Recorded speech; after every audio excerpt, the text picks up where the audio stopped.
अध्याय 11।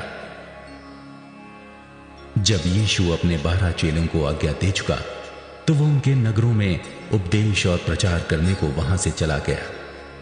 यूहन्ना ने बंदी गृह में मसीह के कामों का समाचार सुना और अपने चेलों को उससे ये पूछने भेजा, क्या आने वाला तू ही है या हम किसी दूसरे की बाट जो है? यीशु ने उत्तर दिया, जो कुछ तुम सुनते हो और देखते हो वो सब जाकर यूहन्ना से कह दो कि अंधे देखते हैं और लंगड़े चलते फिरते हैं, कोढ़े शुद्ध किए जाते हैं और बहरे सुनते हैं, मुर्दे जिलाए जाते हैं और कंगालों को सुसमाचार सुनाया जाता है। और धन्य है वो जो मेरे कारण ठोकर ना खाए। जब वे वहां से चल दिए तो यीशु यूहन्ना के विषय में लोगों से कहने लगा, तुम जंगल में क्या देखने गए थे? क्या हवा से हिलते हुए सरकंडे को? फिर तुम क्या देखने गए थे? क्या कोमल वस्त्र पहने हुए मनुष्य को? देखो, जो कोमल वस्त्र पहनते हैं वो राजभवनों में रहते हैं। तो फिर क्यों गए थे? क्या किसी भविष्यद्वक्ता को देखने को? हां, मैं तुमसे कहता हूं कि भविष्यद्वक्ता से भी बड़े को ये वही है जिसके विषय में लिखा है, देख मैं अपने दूत को तेरे आगे भेजता हूं, जो तेरे आगे तेरा मार्ग तैयार करेगा। मैं तुमसे सच कहता हूं कि जो स्त्रियों से जन्मे हैं उनमें से यूहन्ना बपतिस्मा देने वाले से कोई बड़ा नहीं हुआ, पर जो स्वर्ग के राज में छोटे से छोटा है वो उससे बड़ा है। यूहन्ना बपतिस्मा देने वाले के दिनों से अब तक स्वर्ग के राज्य में बलपूर्वक प्रवेश होता रहा है और बलवान उसे छीन लेते हैं। यूहन्ना तक सारे भविष्यद्वक्ता और व्यवस्था भविष्यवाणी करते रहे, और चाहो तो मानो कि एलिय्याह जो आने वाला था वो यही है। जिसके सुनने के कान हों वो सुन ले। मैं इस समय के लोगों की उपमा किससे दूं?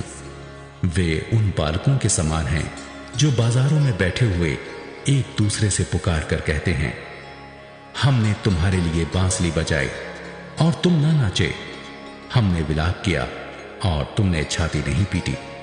क्योंकि यूहन्ना ना खाता आया और न पीता। और वे कहते हैं, उसमें दुष्ट आत्मा है। मनुष्य का पुत्र खाता पीता आया और वो कहते हैं, देखो पेटू और पियक्कड़ मनुष्य, महसूल लेने वालों और पापियों का मित्र। पर ज्ञान अपने कामों से सच्चा ठहराया गया है। तब वो नगरों को उल्हाना देने लगा जिनमें उसने बहुत से सामर्थ्य के काम किए थे, क्योंकि उन्होंने अपना मन नहीं फिराया था। हाय खुराजीन, हाय बैतसैदा, जो सामर्थ्य के काम तुम में किए गए, यदि वे सूर और सैदा में किए जाते तो टाट ओढ़कर और राख में बैठकर वे कब के मन फिरा लेते। परंतु मैं तुमसे कहता हूं कि न्याय के दिन तुम्हारी दशा से सूर और सैदा की दशा अधिक सहने योग्य होगी। है कफरनहूम, क्या तू स्वर्ग तक ऊंचा किया जाएगा? तू तो अधोलोक तक नीचे जाएगा। जो समर्थ के काम तुझ में किए गए हैं, यदि सदोम में किए जाते तो वो आज तक बना रहता। पर मैं तुमसे कहता हूं कि न्याय के दिन तेरी दशा से सदोम की दशा अधिक सहने योग्य होगी। उसी समय यीशु ने कहा, हे पिता, स्वर्ग और पृथ्वी के प्रभु, मैं तेरा धन्यवाद करता हूं कि तूने इन बातों को ज्ञानियों और समझदारों से छिपा रखा और बालकों पर प्रकट किया है। हां, हे पिता, क्योंकि तुझे यही अच्छा लगा। मेरे पिता ने मुझे सब कुछ सौंपा है और कोई पुत्र को नहीं जानता केवल पिता, और कोई पिता को नहीं जानता केवल पुत्र, और वो जिस पर पुत्र उसे प्रकट करना चाहे। हे सब परिश्रम करने वालों और बोझ से दबे हुए लोगों, मेरे पास आओ, मैं तुम्हें विश्राम दूंगा।